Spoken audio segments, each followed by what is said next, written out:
Chapter 9 Force and Law of Motion topic wise video has been uploaded in YouTube channel Spectrum to PCM.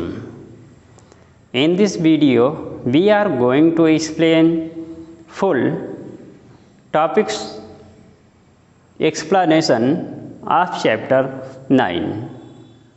तो video को start करते हैं। Starting of chapter 9 force and law of motion. Myself S K Saxena और आप देख रहे हैं my YouTube channel spectrum to PCM। अगर आप चैनल पर नए हों या सब्सक्राइब ना किए हों तो सब्सक्राइब कर बेल आइकन दबाएं, जिससे आपको सभी वीडियो का लेटेस्ट नोटिफिकेशन मिलता रहे। तो वीडियो को स्टार्ट करते हैं। तो chapter number 9 force and law of motion. In this chapter two part में डिवाइड है, force and law of motion. तो सबसे पहले स्टार्ट किया जाएगा force. Force is a push और pull of an object called force. Mathematical definition of force. Force of an object is defined as the product of mass and its velocity. Its SI unit is Newton or kilogram meter per second square. Why its SI unit is Newton? Because it is explained by a physicist Newton. Types of force अगर discuss करते हैं types of force में, there are two types of force, balanced force and unbalanced force. Balanced force क्या है? Balanced force are the force in which the total और net force is zero. और second definition of the balanced force, when the total applied force on an object if the net force is zero then it called balanced force. Unbalanced force is just opposite of concept of balanced force. Unbalanced force are the force in which total or net force is not zero. That means in case of object moves one point to another point. जैसे कि आपको बताया गया unbalance force body पर apply होगा तो body क्या होगा? मूव होगा in the direction of which direction force applied. अब बात करते हैं कि effect of force. There are 5 effect of force. How many? 5। और वो 5 है, आपको ट्रिक बता रहे हैं। वो ट्रिक क्या है? मर्सिडीज के तरीके से अगर आप याद करते हैं उसका, जैसे MRSDS Mercedes. First effect of force. Force can change a moving body into rest, यानी motion to rest. A force can change rest body into motion. अब थर्ड पॉइंट पर आपका यस आता है, a force can change the speed of an moving object. अगर object move कर रहा है, ये डायरेक्शन जा रहा है, तो इस डायरेक्शन फोर्स लगाते हैं तो उसका डायरेक्शन चेंज हो जाता है। इसका मीन्स क्या होता है? मूविंग ऑब्जेक्ट जो होता है उस पर फोर्स अप्लाई कर देते हैं तो उसकी वेलोसिटी में चेंज हो जाता है। स्लो है तो फास्ट हो जाएगा, फास्ट है तो स्लो हो जाएगा। नंबर 4 पर डिस्कस करते हैं डी, जो पॉइंट आपको बताया गया है, यानी direction. A force can change the direction of moving object. अगर कोई भी ऑब्जेक्ट फॉरवर्ड जा रहा है तो उसको साइड कर सकते हैं या रिवर्स भी कर सकते हैं। For example hit a ball by bat. A batsman hit a ball and change the direction of moving ball in any direction. Forward direction जा रहा है तो हिट करने के बाद किसी भी डायरेक्शन में हो सकता है, तो इसका मीन्स उसके डायरेक्शन को चेंज कर दे रहा by applying force. Last point 5 इसका जो है यस सिंबल जो दिया गया था, और वो आपका सिंबल क्या है? A force can change the shape and size of an object. जैसे कि आप स्पॉन्ज ले लीजिए, बैलून ले लीजिए, उसे फोर्स अप्लाई कर दीजिए तो उसका शेप एंड साइज चेंज हो जाता है। या कोई भी रिजिड बॉडी ले लीजिए, उस पर फोर्स हैमर थ्रो अप्लाई कर दिया जाए तो ब्रेक डाउन होकर के शेप एंड साइज चेंज कर देता है। तो अब बात करते हैं, जैसे कि आपका फोर्स हो चुका है, अब बात करते हैं मोशन, यानी लॉ ऑफ मोशन। आपको चैप्टर नंबर 8 में मोशन एंड रेस्ट के बारे में बताया जा चुका है, तो एक बार फिर से बताते हैं। Motion of an object is said to be if object change the position with respect to time, while rest of an object is said to be when object does not change their position with respect to time. इसका means वो change नहीं कर रहा है। तो आपका जो इसमें टॉपिक बन रहा है न्यूटन से फर्स्ट लॉ ऑफ मोशन। तो Newton first law of motion के पहले टॉपिक जो होगा मास एंड इनर्शिया। तो मास का डेफिनेशन इसके प्रीवियस वीडियो में भी आपको दिया जा चुका है। मास of an object is tells us how many quantity present in it. जैसे कि आपको एक एग्जांपल लेकर के हम बता रहे हैं, जैसे ये ऑब्जेक्ट हो गया, इसमें भी अगर मास x है, इतने मास को इसको क्या कर दिया गया, इसको सेपरेट करके हटा दीजिए। अब इसका मास क्या है, कुछ न कुछ मास में क्या हो गया, कम हो गए। इसका मीन्स क्वांटिटी को कम किया गया। तो इसका डेफिनेशन कैसे बताएंगे, mass of an object is tells us how many quantity present in it, represented by capital M and SI unit kilogram.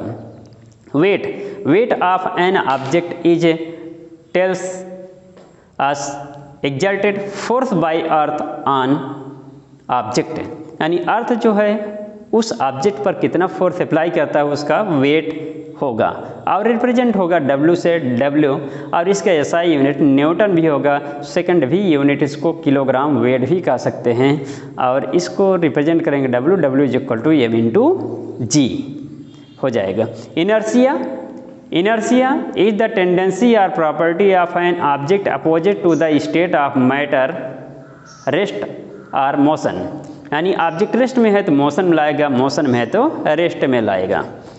तो आपका नेक्स्ट टॉपिक स्टार्ट अभी हो जाता है। Newton first law of motion, a body at rest will remains at rest and in motion will continue in motion, it is unless changes if not exerted external force.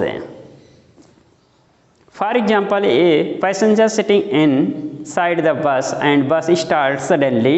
In case of previous bus and passenger both are in rest situation, after start in suddenly bus in motion but passenger in rest, so passenger fell back side, पीछे की side में गिर जाएगा, and suddenly apply the brake by bus, but in case of both are motion होगा passenger बस दोनों, लेकिन जैसे ही ब्रेक अप्लाई होगा बस तो रेस्ट में हो जाएगा, लेकिन पैसेंजर मोशन में होगा और वो आगे जाके फिर फॉल हो जाएगा। देखिए सेकंड एग्जांपल, ग्लास ले लीजिए। ग्लास के ऊपर एक कार्ड रखती है, कार्ड के ऊपर कॉइन रख दीजिए। क्या करेंगे, सडनली फोर्स अप्लाई कर देते हैं कार्ड पर, कार्ड मोशन में होगा, कॉइन रेस्ट में रहेगा जो डाउन साइड में फॉल हो जाएगा। न्यूटन फर्स्ट लॉ का मोशन का एग्जाम्पल है। Newton second law of motion, जिसके पहले आपको टॉपिक बताया जाना है momentum of an object is defined as the product of mass and its velocity, it is represented by p where p is equal to m into v and SI unit kilogram metre per second हो गया। जो Newton second law of motion के बारे में बात करते हैं, according to Newton second law of motion, the rate of change in momentum is directly proportional to the applied force and force takes place in a specific direction. Again, a revision or revised Newton's second law of motion. According to Newton's second law of motion, the force applied, the change in momentum is directly proportional to the force applied by an object and force takes place in a specific direction. जैसे कि इसका आपको proof एक दिया जा चुका था, जैसे कि we have know that p is equal to m into v, delta p, अगर वहाँ पर डेल्टा p लेंगे तो वेलोसिटी में चेंजिंग करेंगे तब जाके डेल्टा p यानी स्मॉलेस्ट वैल्यू होगी। Delta p is equal to m into delta v, both side divided by delta t, delta p upon t equal to m delta v upon delta t। Both side का differentiation form में note करेंगे, dp upon dt equal to m dv upon dt। We know that the dv upon dt is equal to a is the acceleration and defined in the previous video. Acceleration, the rate of change of velocity called acceleration. It is two types, negative and positive. Negative को retardation और deceleration के name से भी जानेंगे। तो आपका वहाँ पर dp/dt के प्लेस पे a रख देंगे, तो dp/dt is equal to m into a के प्लेस पर क्या नोट कर देंगे, फोर्स रख देंगे, जैसे कि इसी वीडियो में फोर्स का डेफिनेशन बताया गया। तो अब उसके बाद हम प्रोपोर्शनल जैसे के एफ रखेंगे, के हटाएंगे प्रोपोर्शनल, तो dp/dt प्रोपोर्शनल एफ। जैसे कि आपका एक डेरिवेशन ये भी हो गया, जिसका डेरिवेशन फुल डिटेल आपको इसके प्रीवियस वीडियो में दिया गया है। उस वीडियो को पाने के लिए स्पेक्ट्रम 2 चैनल पर जाएंगे, उसको सब्सक्राइब करके वहाँ पर प्ले लिस्ट क्लास 9 में हम उसको पा सकते हैं। डेरिवेशन में जैसे कि आपको उसको प्रूव करके दिखाया जा चुका है। तो आपका इसमें इसी बेस पर dp/dt प्रोपोर्शनल एफ के बेस पर ही न्यूटन का सेकंड लॉ एक्सप्लेन किया गया है। According to Newton second law of motion, the rate of change in momentum is directly proportional to the applied force and force takes place in specific direction, यानी जिस direction में force apply किया जाएगा उसी direction में object move करेगा। तो Newton third law of motion के बारे में बात करेंगे, तो उसमें क्या आएगा, every action there are equal and opposite reaction, यानी जितने भी एक्शन होंगे, जितना उस पर एक्शन अप्लाई करेंगे उतना ही फोर्स उस पर अप्लाई करेंगे। इसका एग्जांपल एक्सपेरिमेंट भी करके देखा जा सकता है। जैसे कि अगर ये बॉडी है, ये सेकंड बॉडी है, इस पर फोर्स अप्लाई कर देंगे स्लो, तो इस पर बहुत स्लो लगा होगा, और इसको और फोर्स अप्लाई कर देंगे तो और इस पर फोर्स लग रहा है। इसका मीन्स जितना फोर्स अप्लाई करेंगे उतना फोर्स ये इस पर फोर्स अप्लाई करेंगे।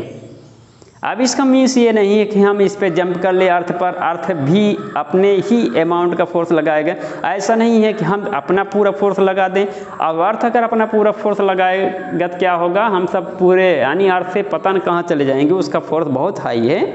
तो according to Newton second law of motion, equal every action there are equal and opposite reaction, जितना फोर्स हम लगाएंगे उतना फोर्स ये भी लगाएगा। तो उसकी बेस पे आपको डिटेल जो न्यूटन का थर्ड लॉ है, according to Newton third law of motion, a body exerted force on second body, then the second body exerted force on first body, equal magnitude and opposite direction। ये आपका Newton का third law of motion हुआ।